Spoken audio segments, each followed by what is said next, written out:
ሰላም ውድ የኢትዮ ብራይት ኤዱኬሽን ቻናል ተከታታዮች ሰላማችሁ ብዝት ይበልኝ። እነሆ በአዲስ ቪዲዮ ተመልሰናል። ከፕሮግራማችን ጋር መልካም ቆይታ ይሁንላችሁ። መልካም ተማሪዎች፣ እንግዲህ ከዚህ በኋላ የግሬድ 9ን ኬሚስትሪ በተከታታይ ለመስራት ሞክራለሁ። ቻናሉን ሰብስክራይብ በማድረግ ቪዲዮዎቹን በማየት ሼር በማድረግ ለጓደኞቻችሁ እንድታበረታቱ ጠይቃችኋለሁ። አመሰግናለሁ። ቀጥታ ወደ ትምህርቱ እንሄዳለን። እንግዲህ መልካም ተማሪዎች፣ ወደ ዋናው ትምህርት ከመግባታችን በፊት የግሬድ 9 ኬሚስትሪ አጠቃላይ ይዘት ምን ይመስላል የሚለውን በአጭሩ ለመዳሰስ ሞክራለሁ ማለት ነው። እንግዲህ የግሬድ 9 ኬሚስትሪ 5 ዩኒቶች ይኖሩታል። እያንዳንዱን ዩኒት ምን ይዟል የሚለውን እስቲ በአጭሩ እንዳስሰው። ዩኒት 1ን ስንመለከት ኬሚስትሪ ኤንድ ኢትስ ኢምፖርታንስ የሚል ርዕስ ተሰጥቶታል። በስሩም 4 ንዑስ ርዕሶች አሉ። የመጀመሪያው ንዑስ ርዕስ ዲፊኒሽን ኤንድ ስኮፕ ኦፍ ኬሚስትሪ፣ የኬሚስትሪ ትርጓሜና ስፋትና ጥልቀት የሚዳሰስበት ነው። ሁለተኛው ሪሌሽንሺፕ ቢትዊን ኬሚስትሪ ኤንድ አዘር ናቹራል ሳይንስስ፣ በኬሚስትሪና በሌሎች የተፈጥሮ ሳይንስ ትምህርቶች መካከል ያለውን ዝምድና የሚያሳይ ነው።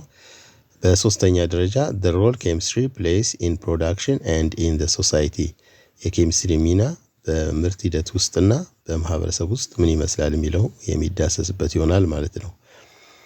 በአራተኛና በመጨረሻ some common chemical industries in Ethiopia፣ በኢትዮጵያ ውስጥ የሚገኙ የተወሰኑ ኬሚካልን የሚያመርቱ ተቋማት አሉ። ስለነሱ የተወሰነ ማብራሪያ የሚሰጥበት ነው። በመጨረሻም ዩኒት ሰመሪ፣ የምዕራፉ ማጠቃለያ አለው። መጨረሻ ላይ ያው ምዕራፉ በሪቪው ኤክሰርሳይዝ ይጠናቀቃል ማለት ነው። ወደ ምዕራፍ 2 ስንሄድ ሜዠርመንትስ ኤንድ ሳይንቲፊክ ሜተድስ የሚል ርዕስ ተሰጥቶታል። ሜዠርመንትስ ልኬቶችና ሳይንቲፊክ ሜተድስ ሳይንሳዊ ዘዴዎች ነው። ያው ኬሚስትሪ ሳይንስ እንደመሆኑ መጠን ሜዠርመንት እና ሳይንቲፊክ ሜተዶች ላይ ፎከስ ያደርጋል ማለት ነው። በዚህ ርዕስ ውስጥ 2 ንዑስ ርዕሶች ተቀምጠዋል። ሜዠርመንትስ ኤንድ ዩኒትስ ኢን ኬሚስትሪ የሚል ልኬቶችና አሃዶች በኬሚስትሪ ምን ይመስላሉ የሚለው የሚዳሰስበት የመጀመሪያው ንዑስ ርዕስ ክፍል ነው። ሁለተኛው ንዑስ ርዕስ ክፍል ኬሚስትሪ አዝ ኤክስፐሪመንታል ሳይንስ፣ ኬሚስትሪ ልክ እንደ ተግባራዊ ትምህርት ምን ይመስላል የሚለውን የሚዳሰስበት ነው ማለት ነው። ይህም ምዕራፍ እንደ መጀመሪያው ምዕራፍ በማጠቃለያና በሪቪው ኤክሰርሳይዝ ይጠናቀቃል ማለት ነው።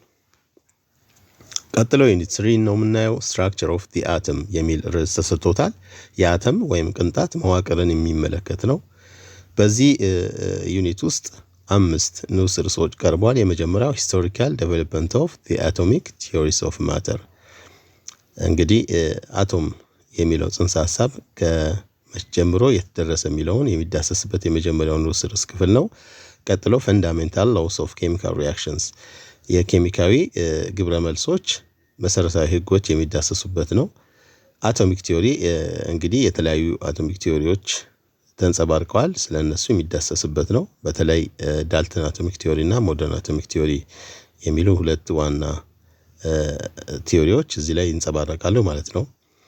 በአራተኛ ደረጃ ዲስከቨሪስ ኦፍ ፈንዳሜንታል ሰብአቶሚክ ፓርቲክልስ ኤንድ አቶሚክ ኒውክለስ የሚል ነው። አተም ንዑስ ክፍሎች አሉት። እነዛ ክፍሎች መቼ ነው ዲስከቨሪ የተደረጉት፣ በማን ነው የሚለው የሚዳሰስበት ክፍል ነው። በመጨረሻም ኮምፖዚሽን ኦፍ አን አተም ኤንድ ዘ አይሶቶፕስ፣ የአተም መዋቅርን ወይ ኮምፖዚሽን ይዘትን እና አይሶቶፖች ምንድናቸው የሚለውን በስፋት የሚዳሰስበት የመጨረሻው ክፍል ይሆናል ማለት ነው። ይህ ምዕራፍ እንደቀደሙት ምዕራፎች በማጠቃለያና በማጠቃለያ መልመጃዎች የሚዘጋ ይሆናል ማለት ነው። ቀጥሎ ዩኒት 4 ፔሪዮዲክ ክላሲፊኬሽን ኦፍ ኤሌመንትስ ነው። እንግዲህ ንጥረ ነገሮች ሳይንሳዊ በሆነ ዘዴ ተሰድረዋል። ይህ ፔሪዮዲክ ቴብል ይባላል። እዛ እንዴት ተደረደሩ፣ በምን መስፈርት የሚለውን በስፋት የሚዳሰስበት ዩኒት ነው ማለት ነው። በስሩ 4 ንዑስ ርዕሶች ይዟል። የመጀመሪያው ሂስቶሪካል ዴቨሎፕመንት ኦፍ ፔሪዮዲክ ክላሲፊኬሽን ኦፍ ዘ ኤሌመንትስ፣ መቼ ተጀመረ እንደዚህ አይነት ስራ የሚለውን የምናይበት ነው። ሁለተኛው ሜንድሊቭስ ክላሲፊኬሽን ኦፍ ዘ ኤሌመንትስ። ሜንድሊቭ የተባለ ሰው የመጀመሪያው ቤዚካሊ ሳይንቲፊክ በሆነ መንገድ ኤሌመንቶችን ወይም ነገሮችን በቴብል የማስቀመጡን ልምድ ያመጣው እሱ ስለሆነ ከሱን ጀምርና ሞደርን ፔሪዮዲክ ቴብል ይቀጥላል። ከዛው ሜጀር ትሬንድስ ኢን ዘ ፔሪዮዲክ ቴብል፣ በፔሪዮዲክ ቴብል ላይ ያሉ ንጥረ ነገሮች መካከል ያለ ዝምድና በተለያዩ ትሬንዶች የሚገለጽበት ነው ማለት ነው። ይህም ዩኒት እንደቀደሙት ዩኒቶች በማጠቃለያና በማጠቃለያ መልመጃ ይጠናቀቃል ማለት ነው። የዚህ ክፍል የመጨረሻው ዩኒት ኬሚካል ቦንዲንግ የሚል ነው። በስሩ 4 ንዑስ ርዕሶች ቀርበዋል። ኬሚካል ቦንዲንግ ምንድነው? አዮኒክ ቦንዲንግ ምንድነው? ኮቫለንት ቦንዲንግ ምንድነው? ሜታሊክ ቦንዲንግስ ምንድነው የሚለው በስፋት የተዳሰሱበት ነው። ይሄም ምዕራፍ እንደተለመደው በማጠቃለያና በማጠቃለያ መልመጃዎች ይቋጫል ማለት ነው። መልካም ተማሪዎች፣ እንግዲህ ለዛሬ እንደ ጅምር ዩኒት 1 ይዤላችሁ ቀርብ ያለው ኬሚስትሪ ኤንድ ኢትስ ኢምፖርታንስ የሚል ርዕስ ተሰጥቶታል። ኬሚስትሪ እና ጠቀሜታዎቹ እንደማለት ነው ማለት ነው። ኦኬ፣ እንግዲህ ወደ ዩኒቱ ከመግባታችን በፊት ይህንን ዩኒት ተምራችሁ ምንድን ነው የምታውቁት የሚለውን በአጭሩ ለመግለጽ ነው እዚህ ጋር ያለው። ዩኒት አውትካምስ ማለት ከዩኒቱ የምታገኙት ጥቅሞች፣ ይህን ዩኒት በትማሩ የምታገኙት ጥቅሞችን የሚገልጽ ነው ማለት ነው። 5 ነጥቦች በዋነኛነት ቀርበዋል እዚህ ጋር። የመጀመሪያው ዲፋይን ኬሚስትሪ፣ ኬሚስትሪን ዲፋይን ማድረግ ይችላል አንድ ተማሪ። ይሄንን ኬሚስትሪን ዲፋይን ማድረግ ይችላል። ምንድነው ኬሚስትሪ የሚለውን መግለጽ ይችላል ማለት ነው። በሁለተኛ ዲስክራይብ ኢትስ ስኮፕ፣ ስኮፕ ማለት ስፋት ማለት ነው። ስለዚህ የኬሚስትሪ እውቀት ቢማር አንድ ሰው እስከምን ደረጃ ማወቅ ይችላል፣ ወይም የኬሚስትሪ ራሱ እውቀቱ ስፋቱ እስከምን ድረስ ነው የሚለውን መግለጽ ይችላል ማለት ነው። በሶስተኛ ደረጃ ዲስከስ ሪሌሽንሺፕ ቢትዊን ኬሚስትሪ፣ በኬሚስትሪ በፊዚክስ፣ በባዮሎጂ፣ ሜዲሲን፣ ጂኦሎጂ ኤንድ አዘር ሳብጀክት፣ ሌሎች ናቹራል ሳይንሶች ጋር ያለውን ቁርኝት። ስለዚህ ኬሚስትሪ ከነዚህ ሳይንሶች ጋር ያለውን ዝምድና ያውቃል ማለት ነው።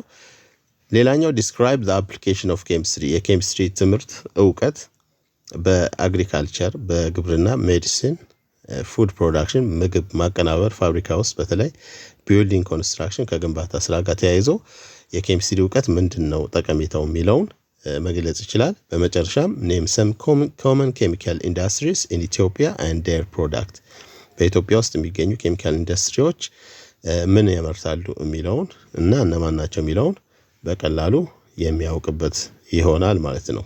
መልካም። ኦኬ፣ እንግዲህ የመጀመሪያውን ክፍል እናያለን ማለት ነው። ዲፊኒሽን ኦፍ ኬሚስትሪ፣ የኬሚስትሪ ትምህርት ትርጓሜን እናያለን ማለት ነው። ዋት ኢዝ ኬሚስትሪ ተብሎ ቢጠየቅ ምንድን ነው የምንመልሰው? ኦኬ፣ እዚህ ጋር እንደምታዩት ኬሚስትሪ ምንድን ነው? ዋት ኢዝ ኬሚስትሪ ተብሎ ቢጠየቅ አንድ ሰው ኬሚስትሪ ኢዝ the science that deals with the properties, composition and structure of substances. That means elements and compounds, the transformation they undergo and the energy that is released or absorbed during these processes. እንግዲህ ኬሚስትሪ ማለት it is the science, it's a kind of science ነው ማለት ነው። that deals ምንድነው ፎከስ የሚያደርገው with properties፣ ባህሪያትን ያጠናል፣ composition ይዘትን ያጠናል and structure of substances መዋቅርን ያጠናል ማለት ነው። በተለይ elements and compounds የንጥረ ነገሮችና የውህዶችን ማለት ነው። በዚያ ያበቃም the transformation የሚያካሂዱትን ለውጥ ያጠናል ማለት ነው። and the energy በዚህ ለውጥ ሂደት ውስጥ የሚገባና የሚወጣ ጉልበት ወይም ኢነርጂ ይኖራል። ስለሱም ጨምሮ የሚያጠና ሳይንስ ነው ማለት ነው ኬሚስትሪ። እንግዲህ ኬሚስትሪ ትርጓሜው ይህ ከሆነ ዘንድ በውስጡ የተጠቀሱ ቃላቶች አሉ። ለምሳሌ ሰብስታንስ፣ ምንድን ነው ሰብስታንስ? ልዩ ቁስ ማለት ምን ማለት ነው? it is a particular kind of matter። እንግዲህ አንድ ራሱን የቻለ ወጥ የሆነ ቁስ አካል ነው ማለት ነው ሰብስታንስ ማለት። ግን ምንድነው? it with uniform properties፣ የራሱ የሆነ ወጥ የሆኑ ባህሪያት ያሉት የሆነ ቁስ አካል ምን ይባላል? ሰብስታንስ ወይም ልዩ ቁስ እንለዋለን በአማርኛ ማለት ነው። ምሳሌ ብንወስድ ኤግዛምፕል ጎልድ ወርቅን ብናይ የራሱ የሆኑ ልዩ ባህሪያቶች ይኖሩታል ማለት ነው። ሲልቨር መዳብን ብንወስድ፣ ውሃን፣ ሳሙናን፣ የገበታ ጨውን የመሳሰሉትን ብንወስድ እነዚህ በሁሉ የራሳቸው የሆነ ወጥ የሆነ ባህሪያት አላቸው። ምን እንላቸዋለን? ሰብስታንስ ብለን እንጠራቸዋለን ማለት ነው። ማተርስ ምንድን ነው? ቁስ አካል ምንድን ነው? ኢት ኢዝ አ ፊዚካል ሰብስታንስ እንደ ማንኛውም የሚታይ የሚዳሰስ የሚጨበጥ ነገር ነው። ኢን ጀነራል በአጠቃላይ ማለት ነው። that which occupies space ቦታ ይይዛል and possess rest mass የራሱ የሆነ ደግሞ ክብደት ያለው ነው ማለት ነው። especially as distinct from energy ከኤነርጂ ውጭ ያለውን ስናስብ ማለት ነው። ምሳሌ ብንወስድ በአካባቢያችን ያለኘው ማንኛውም ነገር ማተር ልንለው እንችላለን። ምሳሌ እዚህ ጋር መጽሐፍ፣ ፔንስል፣ ቴሌቪዥን፣ ስቱል የመሳሰሉት ወዘተ ብለን መጥቀስ እንችላለን ማለት ነው። ሌላኛው ፕሮፐርቲ ነው እዚህ ጋር የተነሳው። ፕሮፐርቲ ማለት ምን ማለት ነው? the property of a substance is its attribute የራሱ መገለጫ ያለው፣ ኳሊቲ የራሱ የሆነ ጥራት ያለው፣ ካራክተሪስቲክስ ባህሪ ያለው ማለት ነው ፕሮፐርቲ። every substance in the universe በዚህ ባለ ዩኒቨርስ ውስጥ in which we live ምንኖርበት ምድር ላይ has its own properties የራሱ የሆነ ባህሪያት አሉት by which we can distinguish it from the other substance አንድን ሰብስታንስ ከሌላ ሰብስታንስ ምን ለይበት የሆነ የራሱ መገለጫዎች አሉት። ይሄ ፕሮፐርቲ ይባላል ማለት ነው። this is because ይሄ የሆነው ለምንድን ነው? every substance has its own unique composition የራሱ የሆነ ይዘት ስላለው ማለት ነው። and structure የራሱ የሆነ መዋቅር ስላለው ነው። ኤግዛምፕል ብንወስድ ዋተር እዚህ ጋር ውሃ ተጠቅሷል። water is a substance that has no color, taste and shape ውሃ የራሱ የሆኑት መገለጫዎች አሉት። ለምሳሌ ቀለም የለውም፣ ፒውር ዋተር ቴስት የለውም፣ ጣዕም የለውም፣ ሼፕ የለውም ማለት ነው።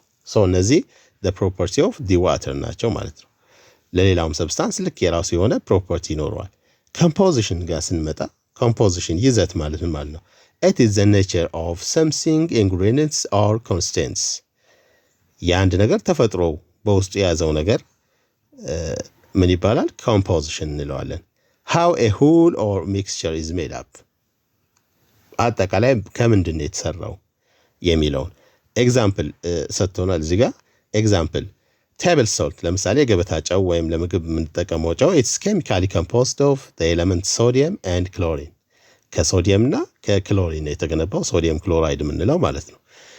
ሶዲየም ክሎራይድ ኮንስቴንቶቹ ወይ ኮምፖዚሽኖቹ ማን ናቸው ማለት ነው? ሶዲየም እና ክሎሪን ናቸው ማለት ነው። ሌላ ምሳሌ the stainless steel spoon for example ማንኪያን ብንወስድ በቤታችን ያለ a solid solution or alloy of chromium, carbon and other elements የማን ቅይጦች ናቸው? የክሮሚየም፣ የካርበን እና የሌላ ኤሌመንት ቅይጥ ነው ማለት ነው። they are the constants or the composition of stainless steel ስንል ክሮሚየም፣ ካርበን and other element ብለን መጥቀስ እንችላለን። ይሄ ኮምፖዚሽን ተብሎ ይጠራል ማለት ነው። በመጨረሻም ስትራክቸር የሚለው እዚህ ጋር የምታዩት ስትራክቸር የሚለው ነው። the arrangement and relationships between the parts or elements of something complex is known as its structure እንግዲህ አንድ ቤት ጣራ ይኖረዋል፣ ግድግዳ ይኖራል፣ ወለል ይኖራል። እነዚህ የቤቱ ስትራክቸር ናቸው ካልን ለአንድ ኤሌመንት የተገነባባቸው አተሞች ያላቸው መያያዝ ወይም ዝምድና አሬንጅመንታቸው ለዛ ሰብስታንስ ወይም ለዛ ኤሌመንት ምንድናቸው? ስትራክቸር ብለን መጥቀስ እንችላለን ማለት ነው። መልካም ተማሪዎች፣ ሌላኛው የትራንስፎርሜሽን ነው። the transformation of substance እንግዲህ ለውጥ ከአንድ ነገር ወደ ሌላ የሚቀየሩበት ሂደቱ ትራንስፎርሜሽን እንለዋለን። the transformation of a substance is a marked change in form, nature or appearance የሆነ የሚቀየር ነገር አለ ማለት ነው። ያ በይዘት በፎርም ሊሆን ይችላል፣ በኔቸር በተፈጥሮ ሊሆን ይችላል፣ ወይም በገጽታ ሊሆን ይችላል ማለት ነው። ያ ነገሮች እነዚህ ነገሮች ከተከሰቱ ትራንስፎርሜሽን ተካሂዷል እንላለን ማለት ነው። these transformations are accompanied by energy change ትራንስፎርሜሽን ሲኖር አብሮ የሚወጣ ወይም የሚገባ ጉልበት ይኖራል ቅድም እንደተነጋገርነው ማለት ነው። ኦኬ እዚህ ጋር ኤክሰርሳይዝ አለ። ኤክሰርሳይዝ 1.1 መጽሐፋችሁ ላይ የተጠቀሰ ነው። ሁለት ጥያቄዎች ናቸው። ሞክሩትና አብረን እንሰራዋለን። የተወሰነ ደቂቃ ሰጣችኋለሁ።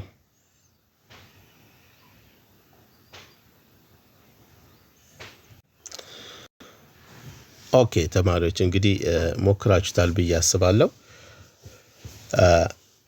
ዲፋይን ዘ ተርም ኬሚስትሪ ይላል። ያው ኬሚስትሪ ምንድን ነው? ዋትስ ኬሚስትሪ ተብለን ብንጠየቅ ምን ብለን ነው የምንመልሰው የሚለውን ለመጠየቅ ፈልጎ ነው የመጀመሪያው። ሶ አይ ቲንክ ሞክራችሁታል። ሶ ዋትስ ኬሚስትሪ ከተባለ ምንድን ነው የምንለው? ኬሚስትሪ ኢት ኢዝ ዘ ሳይንስ ዛት ዲልስ ዊዝ ዘ ፕሮፐርቲስ ኮምፖዚሽን and structure of substance and also the transformation they undergo ብለን በቀላሉ መመለስ እንችላለን ማለት ነው። ሶ ኬሚስትሪ ሳይንስ ሲሆን የሚያጠናው ባህሪያትን፣ ይዘትን፣ ቅርጽን እና የሚያካሂዱትን ለውጥ ነው ማለት ነው። በሁለተኛ ደረጃ ቃላቶች እዚህ ውስጥ የተጠቀሱ ቃላቶች አሉ። እነሱን ጠንቅቀን እንድናቅ ስለሚፈለግ ነው። ሶ explain the meaning of the following phrases ቀጥሎ ያሉትን ሐረጎችን እንድትመልሱ ነው። ፕሮፐርቲ ኦፍ ሰብስታንስ ሲባል ምን ለማለት ነው? ኮምፖዚሽን ኦፍ ኤ ሰብስታንስ ሲባል ምን ለማለት ተፈልጎ ነው? ስትራክቸር ኦፍ ኤ ሰብስታንስ ሲባል ምን ተፈልጎበት ነው? ትራንስፎርሜሽን ኦፍ ኤ ሰብስታንስ ሲባልስ ምን ተፈልጎ ነው የሚለው ነው። ሶ ፕሮፐርቲ ስንል ምን ብለናል? it is the attribute or quality or characteristics of a substance የአንድ ነገር መገለጫ ነው ብለናል። ኮምፖዚሽን ስንል it is the nature of some things ingredients or constants የአንድ ነገር ይዘቱ ከምንድን ነው የተሰራው የሚለው ወይ ውስጡ ምን አለ የሚለውን ለመናገር የተፈለገበት ነው። structure of a substance ስንል it is the arrangement and relationships between the parts or elements of something እንግዲህ ያ ነገር የተሰራባቸው ለምሳሌ ኤሌመንት የተሰራው ከአተም ነው። አተሞች በምን አይነት መንገድ ነው የተያያዙት እና ያንን የገነቡት የሚለውን ለማመልከት የተፈለገበት ነው። በመጨረሻም ትራንስፎርሜሽን ኦፍ ኤ ሰብስታንስ ስንል ምን ተፈልጎ ነው? it is a marked change የሆነ የተለወጠ ነገር ሲኖረው በምን ኢንፎርም በይዘት ሊሆን ይችላል፣ ኔቸር በተፈጥሮ ሊሆን ይችላል፣ ወይም አፒራንስ በገጽታ ሊሆን ይችላል። ሶ እነዚህ ነገሮች ካሉ ትራንስፎርሜሽን ተካሂዷል እንላለን ማለት ነው። በዚህ መልኩ መልሳችሁታል ብዬ አስባለሁ። በሌላ ቪዲዮ እስክንገናኝ መልካም ጊዜ ይሁንላችሁ። ቪዲዮዎቹን ለጓደኞቻችሁ ሼር በማድረግ ቻናሉን ሰብስክራይብ በማድረግ እንድታበረታቱ እንጠይቃችኋለን። መልካም ቆይታ